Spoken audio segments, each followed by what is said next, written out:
Hi, I'm Jim and this is Jim's Fix-It Shop, and the engine is back together on the machine. Everything's adjusted. Theoretically, by using my voltage meter, the safety system is working properly, which it wasn't. I had to completely rewire that. I do have a paper filter on the gas, and I know I'm going to get a bunch of comments. You can't do that on a machine that's gravity fed. Every snapper I work on, I put one of these on it, and I've never had a complaint from a customer that his machine won't run. I also put a gas valve on it. I'm going to turn the key on and open up the solenoid on the carburetor. Get some gas flowing into it. I always put a shut off on it so I can manually shut the gas tank off, so if the solenoid messes up on the carburetor, it won't flood my engine with gas. I had one machine come in here that it happened to him. He got gas in his crankcase. He was running it, and somehow it got a spark in there and it blew the crankcase wide open. Nice engine, probably was, I think, about six or 7 years old, and all that damage over that little bitty needle valve in the carburetor. So I've always been in a habit before I start my engine, I always check the oil. Make sure there's oil in it and make sure there's no gas in it. So this one, I noticed, this is that big machine that's going to be for sale. And I've noticed that it has a gas gauge on the gas cap. I don't see them very often anymore. They're pretty expensive. Want to open up that vent on the top and we'll see if this thing is going to start and run. Oh, I got to go on the other side of the shop and grab something. I'll be right back.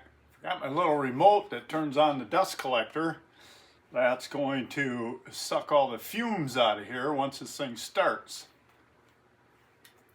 Oh, let me turn this a little bit. There you can see the pipe by the muffler.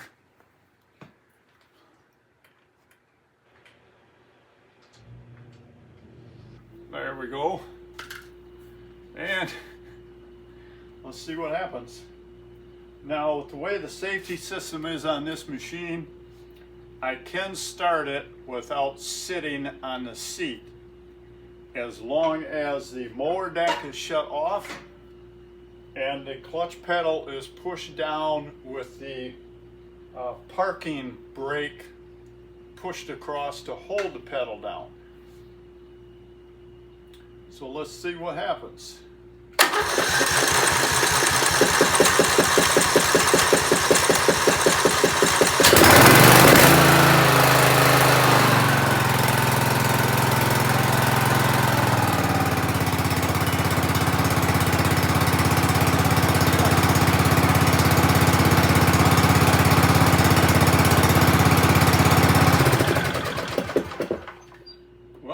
It does seem to be running pretty good.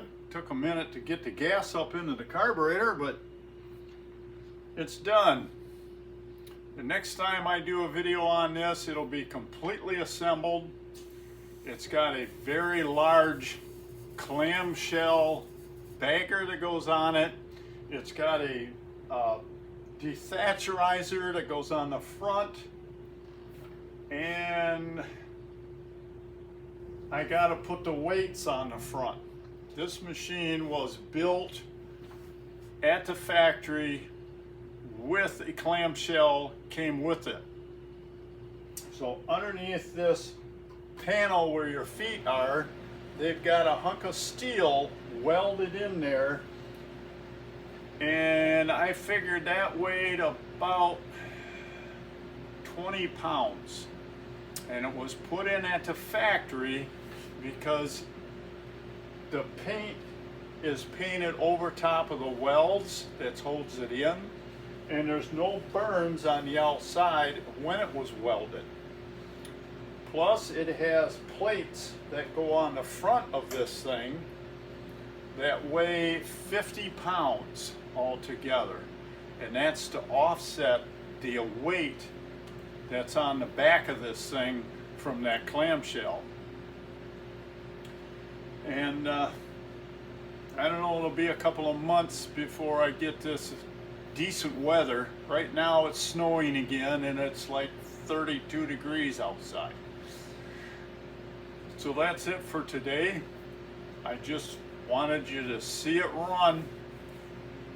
It's the first time I ever dug into a small engine that deep.